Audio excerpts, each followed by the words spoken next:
चुप रहिए। आपके बेटे को इंसाफ जरूर मिलेगा। हम चलेंगे वहाँ पर भी दिखाएंगे आपको कि जो स्थल का जो सारा मुआयना करवाएंगे कहाँ पर उस चंदन को टांगा गया था। और बात हुई थी चंदन से आपकी? नहीं मैंने कितने दिनों पहले बात हुई थी चाची? सावने में बात भर रहा है, उसके बाद बीच में बात उतना भर है। अच्छा, एक बीच में वो लोग वो लड़की से बातचीत अगर होत रहे तो एक सूचना वो लोग करे कोनो रहे कि नहीं?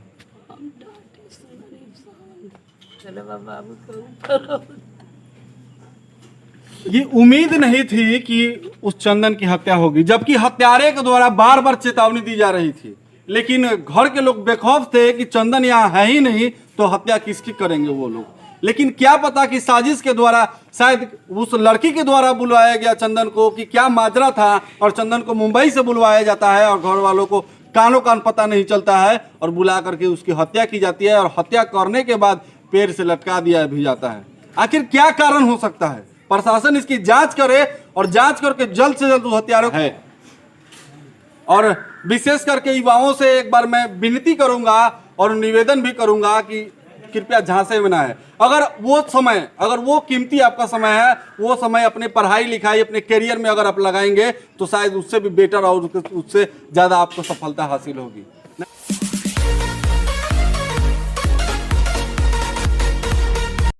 नमस्कार, आप देख रहे हैं सूचना केंद्र और मैं हूं आपके साथ हरिराम यादव।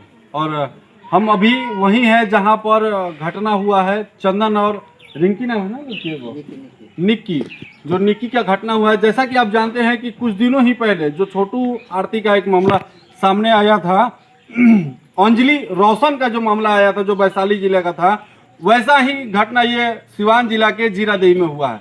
ये घटना दिन प्रतिदिन बढ़ते चली जा रही है। स्टार्ट हुआ छोटू और आरती के कांड से और आए दिन ऐसे ऐसे घटनाएं इतने घटते चले जा रहे हैं कि हर रोज ऐसा ही घटना सुनने को मिल रहा है। पता नहीं कब ऐसा घटना बंद होगा और कब ऐसी घटनाएं जो होगी बंद होगी और ऐसे निर्दोष युवाओं की हत्याएं बंद होगी। और ऐसा लग रहा है कि कानून है ही नहीं, प्रशासन है ही नहीं, कानूनी व्यवस्था कुछ है ही नहीं, ना ही कोर्ट होता है ना ही कचहरी होता है, और अचानक सुनने को मिलता है कि हत्या हो गया और मर्डर हो गया। और ऐसा यहाँ पर आने के बाद पता चला कि हमें कि जिस लड़का की हत्या हुई, जैसा कि जो वैशाली का घटना था कि लड़का को गोवा से बुलाया जाता है लड़की के द्वारा और उसके भाभी के द्वारा और उसकी हत्या कर दी जाती है, वैसा ही मामला यहाँ सिवान जिले के जीरादेई में हमें सुनने को मिला कि उसी लड़का को मुंबई से बुलाया जाता है, चंदन कुमार को मुंबई से बुलाया जाता है और निक्की के द्वारा बुलाया जाता है और उसकी फिर हत्या हो जाती है। उसके परिजनों को इसके एक दिन बाद पता चलता है कि ये उनके भाई को, उनके लड़के को मार दिया गया और कहीं पेड़ से लटका दिया गया। पता नहीं इस तरह की घटनाएं कब बंद होगी। आइए हम बातचीत करते हैं, उनके भाई हमारे साथ हैं, चंदन यादव के भाई जो हैं, अब उनसे बातचीत करते हैं। आखिर कैसे ये घटना हुई? घटना हुई कि पहले लफड़ा सावन में फोटो खिंचाया था वो मतलब कि ये जो मामला जो फोटो का है, हाँ। ये पहले से हो चुका था। हाँ, एक बार पंचायत भी हुआ। पंचायत भी हुआ था। हाँ, पंचायत में बोला था लोग कि जहाँ दिखाई देगा उसको मार देंगे। ऐसा उसके परिजनों ने बोला था, जो निक्की कुमारी के घर वाले बोले थे। हाँ, बोले थे कि जहाँ दिखाई देगा मार देगा। वो यहाँ पे नहीं था, मुंबई में था, पंचायत हुआ था। तो मुंबई में था तब हम लोग समझ मतलब कि वो लड़का मुंबई होता है फिर भी पंचायत करवाया जाता है। हाँ। एक फोटो वायरल होता है और फोटो वायरल के बाद में इनके घर वालों को बैठाया जाता है लड़की के घर वालों के द्वारा और पंचायत कराया जाता है और उस पंचायत में कहा जाता है कि वो जहाँ दिखेगा वहाँ पर हम मार देंगे। अच्छा, चंदन यादव को यहाँ आने से पहले आपसे बातचीत भी हुई थी क्या? 7 तारीख को। 7 तारीख को बात हुई थी। हाँ। तो घटना कितने तारीख को हुई? 11 तारीख को हम लोग देखे। और पंचायत में क्या क्या निर्णय लिया गया तो हम बताइएगा। वो बोला था लोग कि हम लोग तो समझा रहे थे कि गांव पे मत आओ, माहौल गर्म है। हम लोग के यहाँ पे नवारसा पे हैं लोग, हम लोग अकेले घर है। यहाँ नवारसा पे रहते हैं? हाँ, नवारसा। कितने दिनों से हैं आप लोग? नवारसा पे जी, हमारा बाबा को मिला था नवारसा यहाँ पर मिला था। मतलब लगभग आपका जन्म क्रम यही हुआ है? यही हुआ है। तो आप चंदन यादव से आपको मतलब 7 तारीख को बात हुई थी। हाँ। और घटना कितने तारीख को फिर से बताइएगा? 11 तारीख। 11 तारीख को हम लोग देखे थे। अच्छा, पहले से टांग के रखा था लोग। पहले से मैंने ऐसा जो घटना होता है इनको पता नहीं एक दिन बाद पता चलता है, और वो चंदन को मारकर पेड़ से टांग दिया जाता मालूम था। चला कि पहले का था कि थोड़ा स्माइल आ रहा था। मतलब जो बॉडी था उसे बदबू आ रही थी, इसका मतलब कि पहले से मार कर टांगे। बताइए कि एक चंदन यादव को एक निकी यादव से बात करना कितना महंगा पड़ जाता है कि उसकी हत्या होती है और उसके लाश के साथ एक अपने कहावतें सुना होगा, जो पुराने जमाने के लोग कहा करते थे कि लाश की भी दुर्गति हो जाती है। वैसा ही घटना हुआ कि एक चंदन को बात करना इतना नुकसानदायक हो गया कि उसको मारा भी गया और पैर पर टांगा गया, और उस घर वाले को पता भी नहीं था और ना ही गांव वाले को पता था कि उसको कब मारा गया और कैसे मारा गया। और चूंकि वो मुंबई से आया था, गांव वालों को पता भी नहीं था कि वो घर पे आया था, इसकी सूचना घर वालों को नहीं थी। अच्छा, आपको कैसे पता चला कि हम शौच करने जा रहे थे। शौच करने जा रहे थे? हाँ, तो नीचे देखे ब्लड है, ब्लड और कुछ हमको शंका लगा कुछ सीआर वार लाया होगा। फिर शंका लगा कि थोड़ा ऊपर देखे तो वो उसका लाश पड़ा है। बताइए उस भाई पर क्या बीत रही होगी कि जो भाई शौच करने जाता है उसे पता भी नहीं है कि उसका भाई घर पर आया हुआ है, और जब वो उसे अचानक अपना भाई का शव जब पेड़ पर टांगा हुआ दिखता है तो क्या बीत रही उस पे। ऐसे ऐसे अपराधियों को तो फांसी दे देनी चाहिए, चौराहे पर फांसी देनी चाहिए, ताकि इस तरह की घटनाएं फिर से ना हो। अगर ऐसा नहीं होता है तो फिर ये घटनाएं दिन प्रतिदिन बढ़ती जाएगी, और अगर चंदन यादव अगर गुनहगार है तो वो प्रशासन उसे कुछ करेगी। आप कौन होते हैं फैसला सुना देने वाले, और आप कौन होते हैं उसे मार देने वाले? ये तो जांच का विषय बनता है, और सिवान जिले के एसपी अगर इस कड़ी से कड़ी जांच करें, नहीं तो इस तरह की घटनाएं दिन प्रतिदिन बढ़ती रहेगी। जब तक ये अपराधियों को फांसी तक नहीं पहुंचा दिया जाता तो ये घटनाएं बंद नहीं होगी। जैसा कि एक छोटू को आरती से प्यार करना महंगा पड़ गया था, रोशन कुमार को अंजलि से प्यार करना महंगा पड़ गया था, उसी तरह यहाँ चंदन को निकी से प्यार करना महंगा पड़ गया। और इस तरह की आए दिन है रोज घटनाएं घटती जा रही है। आपको हम कितना बताएं। और प्रशासन अपने FIR दर्ज हुई है? हाँ, वो दर्ज हो गया। तो क्या प्रशासन के मतलब तरफ से क्या आपको बात मिली? बोले कि आप अस्थिर रहिए, हम सब देख लेंगे। माने आप अस्थिर रहिए, हम सब देख लेंगे। कितने दिन पहले FIR हुआ? उसी दिन हुआ। लेकिन अभी तक प्रशासन कुछ जांच भी नहीं कर रही है। आप ये अस्थिर रहेंगे, आपको लगता है कि ये अस्थिर रह जाएंगे तो प्रशासन इनकी जो इंसाफ दिलाने वाली है, चंदन यादव को इंसाफ मिलने वाला है। आप लोग समझ सकते होंगे कि इस तरह की प्रशासनिक व्यवस्था है। जब आखिर आए दिन घटनाएं इसलिए घट रही है कि प्रशासन एकदम निठल्ली हो गई है, प्रशासन सोई हुई है एकदम। अच्छा, यहाँ के जनप्रतिनिधि को यहाँ पर आपसे मिलने के लिए आए हैं कि नहीं? नहीं, प्रतिनिधि कोई नहीं आया है। प्रशासन अभी आया था। प्रशासन आया था? हाँ, अभी क्या बात हुई फिर प्रशासन से? प्रशासन और इन लोग का जांच कर रहा है, कहाँ है लोग, भागा है लोग। जांच कर रही है? हाँ, जांच कर रही है, घर पर नहीं है लोग। देखिए, हम इस बात को जानते हैं और आप लोग भी जानते होंगे कि अगर जनप्रतिनिधि आते हैं तो वो तो इन मुजरिमों को पकड़ करके नहीं दे सकते हैं, लेकिन कम से कम आएंगे, एक भाई से मिलेंगे तो दर्द जब ये एक दूसरे से सुनाएंगे और वो आश्वासन देंगे कि नहीं ये जो है कि मुजरिम पकड़ा जाएगा, और बातचीत करेंगे तो कम से कम इनका जो कलेजा है वो मजबूत होगा। एक भाई का कलेजा मजबूत होगा, एक पिता का कलेजा मजबूत होगा कि कम से कम मेरे बेटे को, मेरे भाई को इंसाफ मिलने वाला है। नहीं तो क्या उम्मीद रखेगी आप लोगों से जनता? जब आते हैं आप द्वार पर तो ऐसा आश्वासन देते हैं और वादा करते हैं कि हम आपके साथ रहेंगे, हम आपके हर सुख दुख में साथ रहेंगे, लेकिन इस सिर्फ सुख में आते हैं और दुख में आने का काम ही नहीं करते हैं।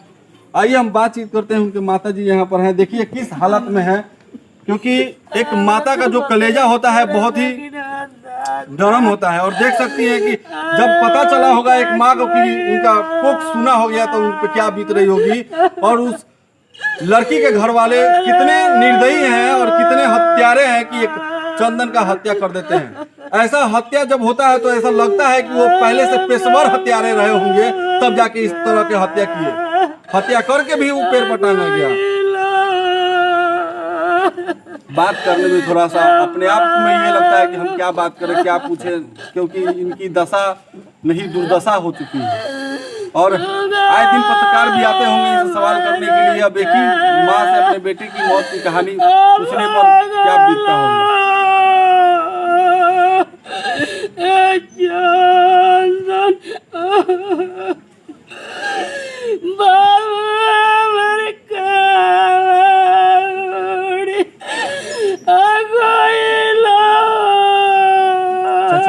एक मिनट तनिक सुनिएगा बात।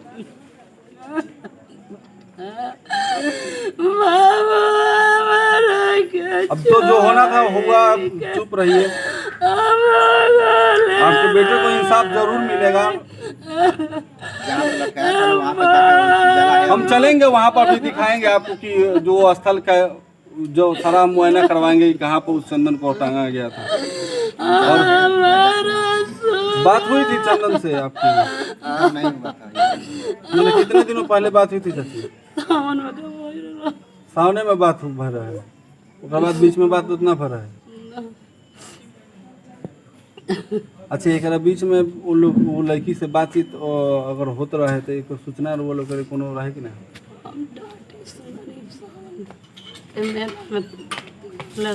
वो पंचायतवा सामने में भर रहा है।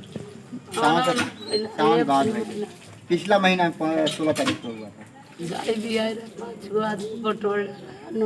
5 में ढेर आदमी रहे लोग, मैंने वो हमने शाम के समय वो बोला था कि थोड़ा 5 आदमी गाय भी आई हाँ जी से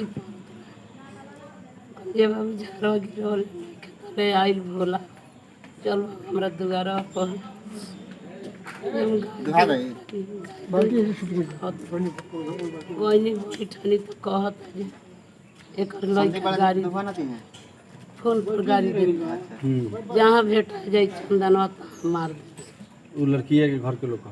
हाँ ओकरा के लड़का वो चाचा के लड़की। हाँ एगो चाचा के लड़का ओकर भाई छोटे जहाँ चंदनवा के देखे तो मार दे, और नहीं तो इनका के मारल जाए जे आई तो ओकर मारल कि उनके बाप को मारेंगे तो बाप खुद आएगा, मारा कहीं होगा जाए। तो आएगा।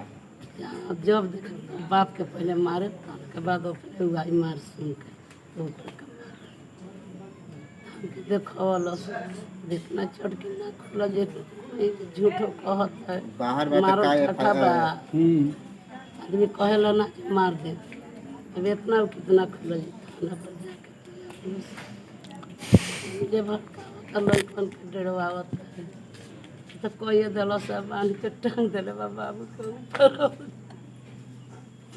ये उम्मीद नहीं थी कि उस चंदन की हत्या होगी, जबकि हत्यारे के द्वारा बार बार चेतावनी दी जा रही थी, लेकिन घर के लोग बेखौफ थे कि चंदन यहाँ है ही नहीं तो हत्या किसकी करेंगे वो लोग। लेकिन क्या पता कि साजिश के द्वारा शायद उस लड़की के द्वारा बुलवाया गया चंदन को कि क्या माजरा था, और चंदन को मुंबई से बुलवाया जाता है और घर वालों को कानों कान पता नहीं चलता है और बुला करके उसकी हत्या की जाती है और हत्या करने के बाद पेड़ से लटका दिया भी जाता है। आखिर क्या कारण हो सकता है? प्रशासन इसकी जांच करे और जांच करके जल्द से जल्द उस हत्यारों को फांसी देनी चाहिए। ऐसा और कोई सजा नहीं होना चाहिए, फांसी के अलावा कोई सजा नहीं होना चाहिए और फांसी के ही हकदार हैं, क्योंकि वो हत्यारे घर पे आकर के डायरेक्ट धमकी देते हैं कि चंदन जहां मिलेगा उसकी हत्या कर देंगे और वो मामला को अंजाम भी देते हैं। बताइए कि वो पेशेवर हत्यारे रहे होंगे जिन लोगों ने चंदन की हत्या की होगी, नहीं तो इस तरह की घटनाएं नहीं होती। और फिर से एक बार कहूंगा कि जो यहाँ के स्थानीय जनप्रतिनिधि हैं या विधायक हो या पंचायती जो भी निर्वाचित यहाँ हो, मुखिया हो या नगर पंचायत हो तो नगर पंचायत के मेयर हो, चाहे जो भी हो यहाँ के निर्वाचित जो भी लोग हों, उनको यहाँ पर आना चाहिए। अगर वो लोग यहाँ आते हैं, परिजनों से मिलते हैं एक बार, तो कम से कम उन परिजनों का हौसला थोड़ा सा बढ़ता है कि क्योंकि उन लोगों को इंसाफ मिलेगा। नहीं तो ये भाई बता भी रहे थे कि ये भाई बता भी रहे थे कि प्रशासन कह रही है कि आप लोग अस्थिर रहिए, हम लोग जाँच करेंगे, और हमें नहीं लगता है कि अस्थिर रहने वाले हैं तो इनकी कुछ सुनवाई होने वाली है और उस चंदन को इंसाफ भी मिलने वाला है। तो क्या कहिएगा प्रशासन से, उन अपराधियों के लिए क्या कहिएगा? यही करेंगे, प्रशासन करे कि उसको पकड़े, सजा दे उसे। अगर सजा नहीं होती है ना तो ये घटनाएं दिन प्रतिदिन बढ़ती चली जाएगी। आज इनके घर में है, कल आपके भी घर ऐसा घटना हो सकता है। और विशेष करके युवाओं से एक बार मैं विनती करूंगा और निवेदन भी करूंगा कि कृपया झांसे में ना है। अगर वो कीमती आपका समय है, वो समय अपने पढ़ाई लिखाई, अपने करियर में अगर आप लगाएंगे तो शायद उससे भी बेटर और उससे ज़्यादा आपको सफलता हासिल होगी। नहीं तो इस तरह की घटनाएं हो सकती है, होगा नहीं ये बात को नहीं कर सकते, लेकिन हो सकती है, क्योंकि इस तरह के पेशेवर हत्यारे हर गाँव में हर जगह मौजूद हैं। अगर वो पेशेवर हत्यारे कुछ भी कर सकते हैं जो पेशेवर हत्यारे हैं। तो हम बात कर रहे थे सिवान जिला के जीरादेई में, और ये घटना थी चंदन और निकी का, ये प्रेम प्रसंग का मामला था। और चंदन से वो निकी प्रेम करती थी और निकी के ही द्वारा शायद बुलाया गया चंदन को और चंदन की हत्या कर दी गई। फिर मिलेंगे आपको अगले वीडियो में। आप देख रहे थे सूचना केंद्र, मैं हूं आपके साथ हरिराम यादव। नमस्कार।